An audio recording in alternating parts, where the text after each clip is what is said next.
యుగాలలో మొదటిది కృతయుగం. ధర్మం 4 పాదాలపై నడిచిన ఈ యుగాన్ని సత్యయుగం అని కూడా అంటారు. ఈ యుగంలో శ్రీమన్నారాయణుడు లక్ష్మీ సమేతుడై భూమండలాన్ని పరిపాలించాడు.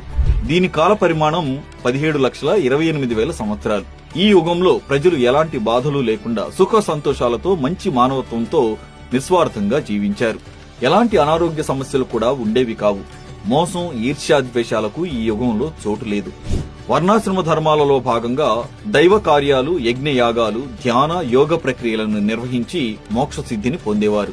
ఈ కృతయుగంలో మనిషి 32 అడుగుల ఎత్తుతో ఇచ్ఛామరణం అంటే తాను కోరుకున్నప్పుడే మరణం పొందేలా ఉండేది. ఈ యుగానికి రాజుగా సూర్యుడు, మంత్రిగా బృహస్పతి ఉండేవారు. సూర్యుడి ప్రభావంతో క్షత్రియులు, గురు ప్రభావంతో సద్బ్రాహ్మణులు జన్మించి ధర్మపాలన జరిగింది. సత్యయుగం నుండి కలియుగం వరకు ధర్మం, జ్ఞానం, మేధో సామర్థ్యం, భావోద్వేగం, శారీరక బలం క్రమంగా క్షీణించడం జరిగింది. ఈ యుగంలోనే విష్ణువు మత్స్య, కూర్మ, వరాహ, నరసింహస్వామి అనే 4 రూపాల్లో అవతరించాడు.